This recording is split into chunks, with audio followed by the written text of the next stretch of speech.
ఆహారమే ఔషధం, ఆరోగ్యమే మహాభాగ్యం. కానీ మంచి ఆహారాన్ని పండించేదెవరు?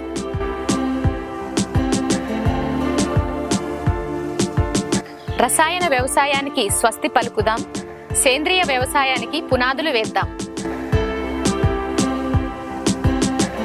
సేంద్రియ వ్యవసాయ పద్ధతులు తెలుసుకోవాలనుకుంటున్నారా?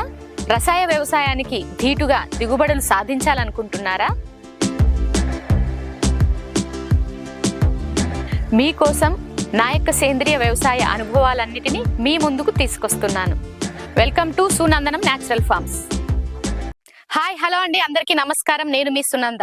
అయితే మీరు నా వెనకాల ఇది చూస్తున్నారు కదా, మనం బీన్స్ క్రాప్ దగ్గర ఉన్నామండి. చూడండి ఎంత పొడవుగా ఈ రోజే హార్వెస్ట్ చేయడం జరిగింది. మీరు నమ్ముతారా? ఈ జస్ట్ ఒక్క బెడ్ కి మాకు ఇది సెకండ్ కటింగ్ చేసాము. ఈరోజు ఈ ఒక్క బెడ్ కే మాకు ఒక ట్రే కన్నా ఎక్కువ కాయలు తెంపడం జరిగింది. ఇప్పుడు చూడండి, ఇవి ఎంతలాగా గుత్తులు గాయడం జరిగిందో చూడండి. ఇప్పుడు ఇది ఉంది కదా, ఇలా తీగ జాతి అండి. ఇది తీగ బీన్స్, ఫ్రెంచ్ బీన్స్ అంటారు కదా. దీనికి చూడండి ఎంత గుత్తులు. ఇవి ఆల్రెడీ ఇక్కడ తెంపేసిన కాయలు ఉన్నాయి. ఇంత బాగా గుత్తులు చూడండి. ప్రతి దానికి అంతే, ప్రతిదీ కూడా గుత్తులే. చూసారు కదా, ప్రతిదీ కూడా అంతే అండి. కింద నుంచి కూడా చూడండి, మొత్తం కూడా గుత్తులు గాయడం జరిగింది. ఇట్లా ఒక్కసారి ఇలా తెంపితే మనకు ఒక్క చెట్టే 1 కిలో పైన కాయలు వెళ్తాయి. అంత బాగా ఉంది. తీగ చూడండి ఎంత బాగున్నాయి. చూడండి, ఎక్కడ చూసినా కాయలే. ఇవే బీన్స్ కాయలు, చాలా టెండర్ గా ఉంటాయండి. చూడొచ్చు మీకు. ఇది నేను తెంపడం జరిగింది కదా, ఇంత లావు ఉంది, ఎంత బాగా టెండర్ గా ఉంది. ఇంకా లావు ఉన్నాయి, తెంపినాం ఈ రోజు. ఇంకా నేను మిగిలిపోయిన హార్వెస్ట్ చేసిన తర్వాత వచ్చి వీడియో తీస్తున్నా మీకోసం. చాలా బాగుంది. సో ఫ్రెంచ్ బీన్స్, ఇది తీగ జాతి. చాలా బాగా మేము ఏం చేసుకున్నాం చూడండి, ఈ విధంగా దీనికి స్టేకింగ్ చేసుకోవడం జరిగింది. తీగ జాతికి చూస్తే మీరు కింద నుంచి మొత్తం ఈ విధంగా స్టేకింగ్ చేసుకోవడం వల్ల ఇక్కడ కింద చూస్తే చెట్టుకి ఫస్ట్ మనకు తేనెబంక అటాక్ అవ్వడం జరిగింది. ఇదిగోండి, ఈ విధంగా కింద నుంచి ఇలా వైర్లు కట్టుకోవడం జరిగింది. తర్వాత ఈ మొక్కకి, టొమాటోకి ఏ విధంగా స్టేకింగ్ చేసామో ఆ విధంగా కట్టుకోవడం జరిగింది. చూడండి, ఇలా పైకి తీసుకెళ్లిపోయారు. ఎంత పైకి పోయిందో అబ్బా. ఇంకా ఆ తీగ చూడండి అసలు ఎంత పొడవుందో.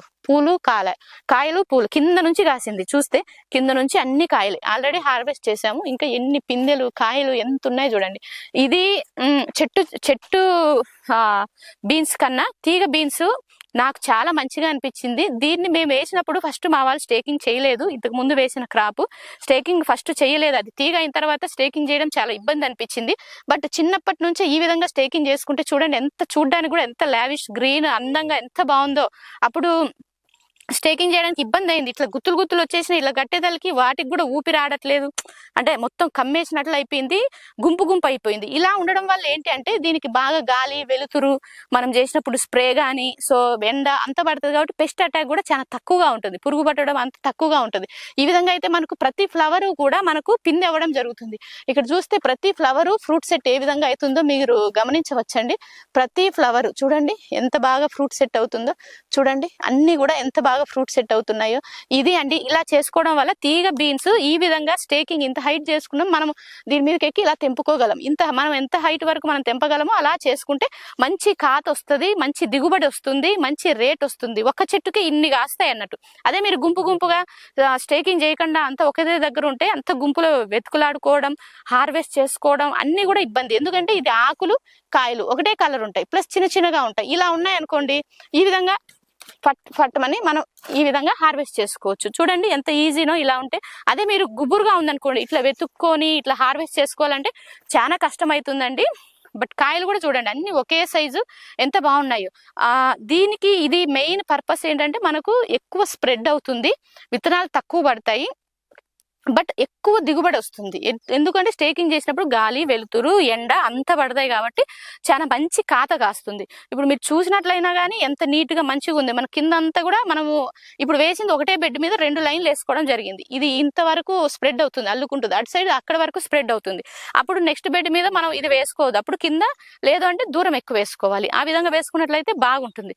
సో మీకు తక్కువ విత్తనాలతోటి ఎక్కువ దిగుబడి తీయాలంటే ఖచ్చితంగా తీగజాతి వేసుకున్నప్పుడు స్టేకింగ్ అన్నది చాలా ప్రాపర్గా చేసుకోవాలి. అప్పుడు మీకు చాలా బాగా వస్తుంది. ఈ విధంగా చేసుకున్నప్పుడు కాయ క్వాలిటీ కూడా చాలా చక్కగా వస్తుంది. హార్వెస్ట్ చేసుకోవడం ఈజీ, అన్నిటికీ ఈజీ ఉంటుంది. కాబట్టి మేము ఈ విధంగా చేసుకోవడం జరిగింది. ఎందుకంటే ఫస్ట్ అలా చేసుకోక నష్టపోయాము. ఇప్పుడు ఇలా చేసుకున్నాం కాబట్టి మంచిగా అనిపించింది. అందుకోసమే మీతో షేర్ చేసుకోవడం జరుగుతుందండి. మీకు నచ్చినట్లయితే వేరే వాళ్ళకి షేర్ చేయండి, లైక్ చేయండి, సబ్స్క్రైబ్ చేసుకోండి. Thank you. మా సేంద్రియ వ్యవసాయ పద్ధతులు మీకు నచ్చినట్లయితే లైక్ చేయండి, షేర్ చేయండి. ప్రతి ఒక్కరం సేంద్రియం వైపు బాటలు వేద్దాం. Thank you.